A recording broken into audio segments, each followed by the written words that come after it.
Kalorama, a recorded books/hybrid imprint, presents Party People, Candidates and Party Evolution by Allan Sikk and Phillip Koker. Read by David Marantz. Publisher's Note: in this audio edition, you will hear references to figures and tables present in the print and e-book formats of the book. Preface. Party politics is increasingly in flux across political regimes. Frequent political change and party system instability are no longer confined to countries that have undergone seismic transformations in recent decades, such as in Central and Eastern Europe, CEE, or to a handful of outliers, but have become commonplace in traditionally more stable Western democracies. Several major democracies have undergone fundamental changes. From France, where the success of Emmanuel Macron and his En Marche turned the political landscape upside down in 2017, to the United States, where political competition since the 2016 presidential election has been fundamentally altered, not by the emergence of new challengers, but by a shift in the balance of power within the Republican Party. In other words, party politics is becoming more complex, or perhaps the potential for complexity that was always there has been unleashed. This increasing complexity challenges established theories and analytical approaches, often developed on the basis of the relatively stable Western European party systems of the 1960s and 1970s. At the same time, it poses new methodological challenges for researchers, especially but not only for those seeking to study several countries comparatively. How can we make sense of this increasing party political complexity?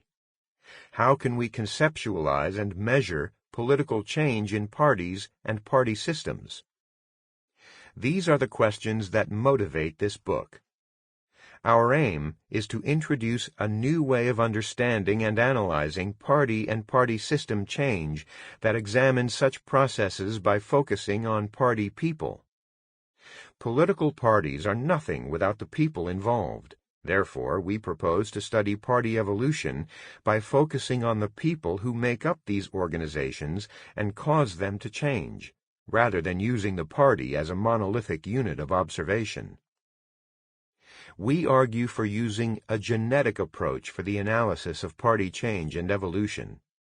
In this approach, electoral candidates, the most visible and perhaps the most important stratum of party people, are conceptualized as party DNA that ultimately determines what parties stand for. Thus, analyzing the change in candidates, their movement between parties, as well as their entry and exit from the political scene, presents a highly useful indicator of overall party change.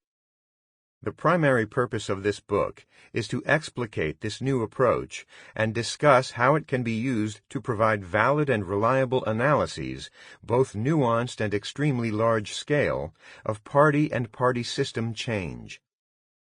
We do so by applying our approach to the democracies of CEE, a set of countries long characterized by constant political change and great variation in party system innovation, including periods of apparent stability/institutionalization. Throughout the book, we explain how the change in electoral candidates can be used to fine-tune existing approaches, such as the Electoral Volatility Index, and relate it to other commonly discussed features of party change, such as changes to programs, organization, and leadership. Thereby, our quantitative analyses are based on our novel data set, Electoral Candidates in Central and Eastern Europe, ECCEE, which covers 60 elections in 9 countries from 1990 to 2016 and comprises more than 200,000 candidacies from more than 1,400 parties. Furthermore, our quantitative insights are complemented and validated by thick qualitative insights and in-depth analysis. Nevertheless, this is not a book only about party politics in CEE. Our aim is to highlight how an approach based on electoral candidate data can aid the analysis of past, present, and future developments in democratic and non-democratic regimes around the world. The ideas at the heart of our approach evolved over time, often only slowly, but occasionally interspersed with rapid transformations of our thinking. More than 8 years ago, we started to collect data on candidates in CEE and began to think about how changes among party people were indicative of greater political trends and changes, and how a candidate-centered view of party politics could be used to improve existing measures. Now, with progress delayed by Philip moving between universities twice and countries once, Brexit and a global pandemic, the final product turned out very different from what we initially imagined. Therefore, we do not claim that this book is the last word on candidate change and party evolution. Yet we hope that it will inspire and engage others to use our genetic approach and to make sense of complexity elsewhere by studying the evolution of the big through change in the small. Allan Sikk and Phillip Koker, London and Hanover, March 2023. 1. Introduction. Candidates and Party Evolution. How old is Allan's computer? Both authors contributed to this section. We use the first-person singular for stylistic purposes only. It is a PC, but we hope you do not stop listening because you prefer Mac or Linux. I bought the computer 10 years ago, upgraded the memory 9 years ago, installed a new hard drive 7 years ago, replaced the keyboard 6 years ago, and the printer 4 years ago, not to mention the power supply, fan, and other parts that I may have forgotten about. In addition to the hardware changes, I updated Windows 5 years ago and installed or upgraded countless other software. Is the computer on which I am typing this introduction exactly the one bought a decade ago, or is it a new one? If new, when did it cease to be old? Perhaps it is neither new nor old, but changed. Still, the humble black case looks the same as on the day of purchase. No change can be detected from the outside. It would look the same even if all the components inside were removed, rendering the computer useless. Now, if I took all the components and put them inside a shiny red case, the computer would function identically. I could even edit this very text. Would the hollow black case be the same computer I initially bought? Would the shiny red one be completely new? Going even further, what would happen if Philip took some of my components and used them to put together another PC? This computer would certainly be different from mine. Would it be part his, part mine, or a new computer altogether? This is, of course, only our modern and admittedly nerdy take on a classic puzzle. For over 2,000 years, philosophers have argued and failed to agree on whether the ship of Theseus, whose planks, mast, and oars were gradually replaced, like Allan's computer, would remain essentially the same or become a new ship, not to mention a ship built from the old parts. This book is not about computers or ships. It is neither about the animals nor plants that we will encounter later on. This book is about political parties and their candidates. More broadly, it is a book about change or evolution among computers, ships, living things, and political parties alike. It is a book about evolution that is sometimes difficult to spot from afar or from outside the evolving object. The evolution that, we argue, can be measured and tracked in political parties by looking at the turnover in electoral candidates. 1.1. Beyond Old and New Parties. Much of the literature on party system evolution and institutionalization implicitly assumes that political parties are either new or old. Electoral volatility, party vote share changes between elections, and levels of support for new parties are often used as simple measures of party system instability.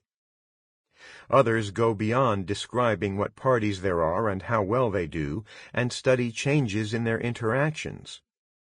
We agree with the importance of putting systemness into the study of party systems.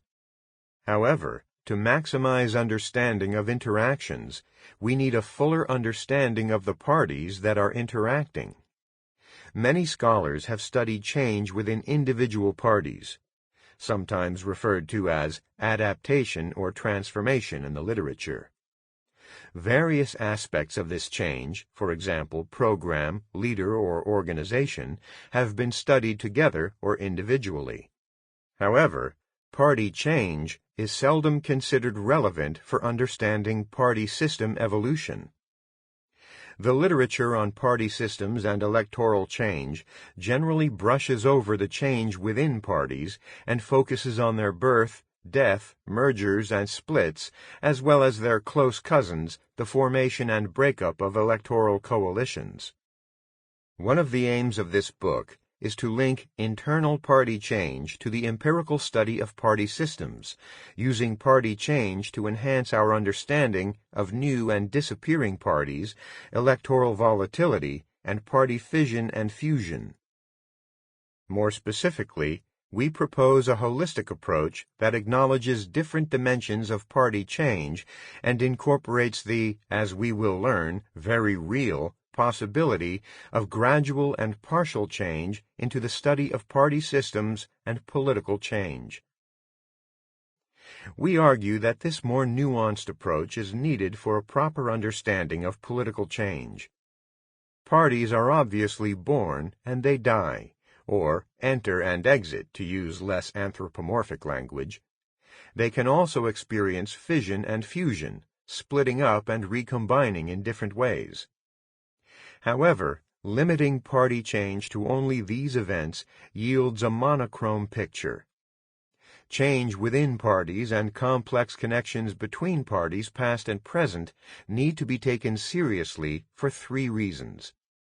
First, squeezing parties into containers labeled old and new often overlooks political realities. Many fairly stable parties in Western Europe, and some in Eastern Europe, have experienced gradual change over time. Christian Democrats across Europe adapted to the loss of their confessional base, transforming slowly into essentially secular parties.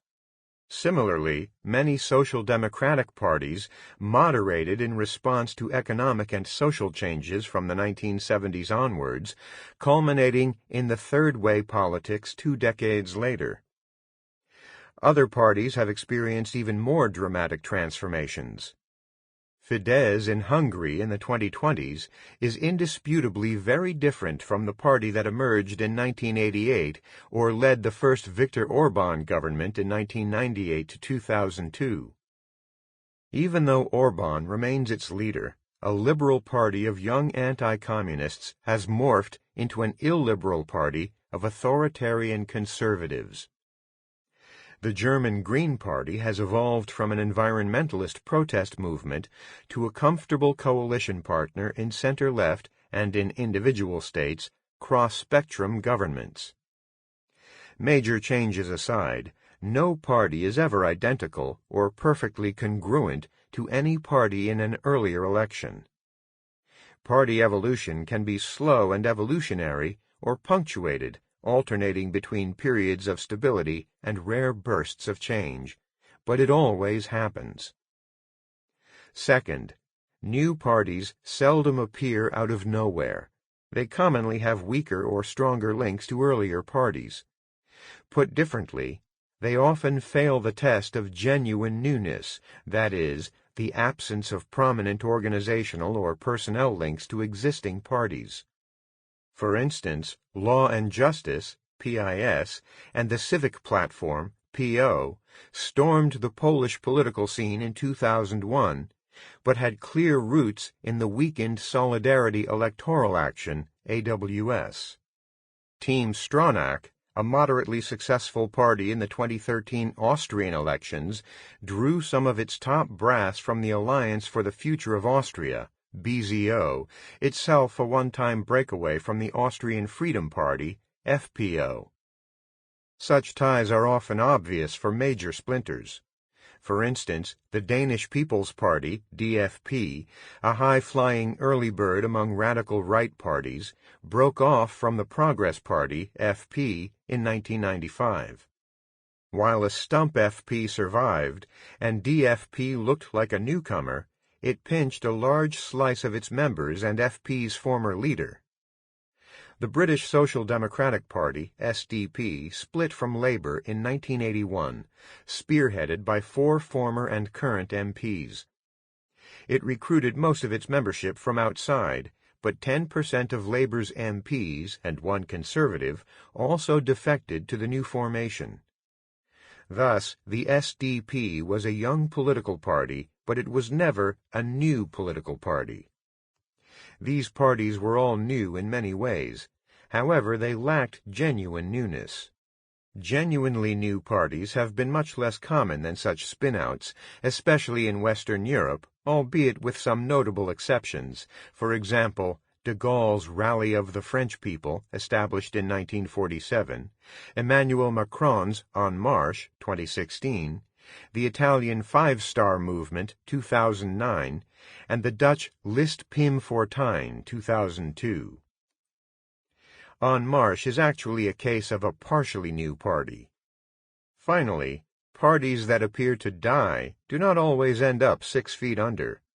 While some may disappear for good, others leave chunks of themselves behind. The Italian Christian Democracy dissolved in 1994, but donated senior members to a range of parties, including the newly founded Forza Italia. The French Rally for the Republic, RPR, disappeared in 2002, but only because of a merger into the Union for a Popular Movement, UMP. In Poland, the Democratic Union, UD, and Liberal Democratic Congress, KLD, disappeared in 1994 by fusing into the new Freedom Union, UW. Other deaths have been even less terminal.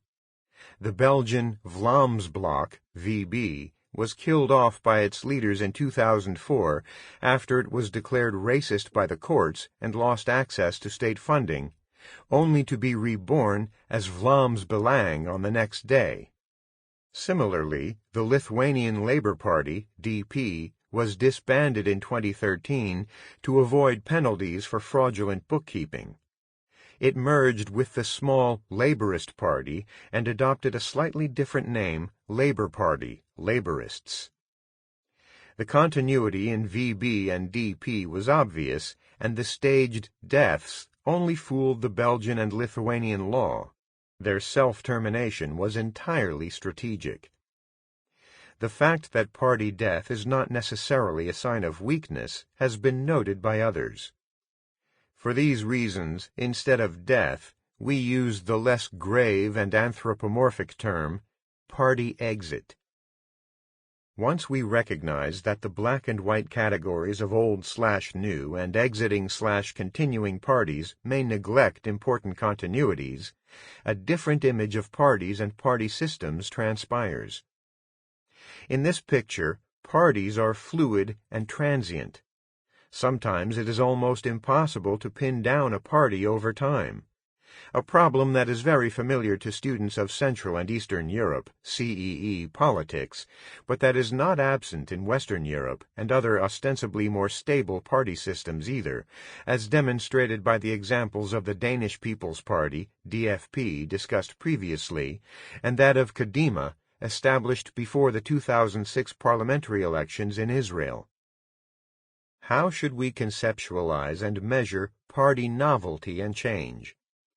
Building on classic works on new political parties, political scientists have argued before that party change is a multidimensional phenomenon. Change can affect party programs, policies, ideological orientation, or coalition patterns. Parties can also change their internal organizational structure, for example, the size and role of membership, or rules on candidate selection. Parties regularly change leaders by gradually replacing the old guard with younger cohorts or by purging entire national executive committees. To summarize, parties are like living organisms. They emerge, breathe, grow, change, go through ups and downs in their lives, and die, often leaving lasting legacies and pedigrees. We consider the multidimensional novelty to be a continuous rather than a dichotomous quality. However, most dimensions of change just mentioned are either difficult to measure or do not apply to all parties or countries. For example, party ideology touches the core of what parties are and has been studied extensively. Yet policies and programmatic profiles, and even more so their change, are notoriously difficult to measure across countries, parties, and over time. Governing coalition patterns and ministerial turnover are also important dimensions, but ignore change among opposition parties. Turnover of ministers and MPs is also a problematic indicator if their numbers per party are small. Impressions of change can fluctuate greatly if only one portfolio or seat is lost, gained, or retained. Now, these three dimensions remain: A. Organization, including name; B. Leadership; and C. Candidates. But candidate change is the most useful among them, as we will explain. Not only are the three dimensions most widely applicable, but they also address what parties are, their substance, rather than what they do, their behavior, in contrast to other aspects mentioned previously. The three are also necessary ingredients of any party, echoing most classic definitions of political parties. One can concoct a party without ministers or MPs, or even without a program or members, but not without a name, a formal or informal leader, or candidates. The selection and change of party leaders and their electoral effects have been studied extensively across a wide range of countries. Change in party organizations has likewise been widely researched. In contrast, candidate change has hitherto received hardly any attention, as scholars largely focused on the personal qualities of candidates. We propose that candidate change is intrinsically linked to other aspects of party change, a claim that we test in chapters 7 through 9 of this book. We discover that greater levels of overall party change are accompanied by high degrees of candidate turnover, and party stability is associated with a relatively stable pool of candidates. Candidate change is a promising indicator of party change, at least as a broad proxy, because compared to other aspects of party change, it is considerably easier to conceptualize, operationalize, and measure, especially on a continuous scale. This book is mostly about people in parties, specifically about change among electoral candidates, their entry, exit, and movement between parties, and in relationship to other aspects of party change, fission and fusion, leadership change, programmatic change. In every election, candidates either reappear on the ballot paper or drop out of electoral politics. New candidates appear while old ones move up and down party lists, as well as between parties. Candidate change happens at variable rates. A party can recycle their list of candidates or change them all, although in practice it nearly always settles between the two extremes. We argue that rates of candidate turnover and candidate movement between parties allow for a reasonably standardized, valid, and reliable measurement of party change and novelty and the establishment of connections between parties between elections, or slates to use our common term for parties, electoral coalitions, etc., in a particular election. The remaining sections of this chapter explain our motivation for studying electoral candidates and candidate change in more detail. We propose a genetic approach to the analysis of party politics, explain how we put it into action using big but thin data on candidate slates, and conclude by summarizing the main contributions of the book.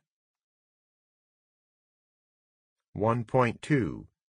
Party people, candidates as party genes. Politics and political parties are nothing without the people involved. People occupy political offices, formulate policies, and fight over them, and mobilize electoral support. Parties likewise involve various kinds of people, from the rank-and-file members through branch organizers and elected representatives to party leaders and high office holders. What parties stand for ultimately stems from the people who inhabit them, and without these people, a party would cease to be. If anything, people are becoming increasingly important for political parties. Parties are largely vehicles serving the people that create them and only deriving meaning from human motivations. Parties can be facelifted if they flounder, or can even be scrapped once no longer useful for the people involved. For example, the Estonian Coalition Party and Latvian People's Party disbanded in 2002 and 2011 respectively, after long spells at the helm of the government.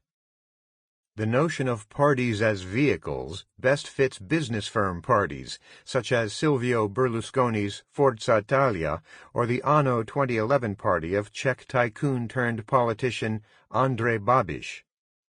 It is also apt for other unorthodox parties, such as memberless parties, for example the Dutch Party for Freedom of Geert Wilders, that clearly serve their leader first and foremost.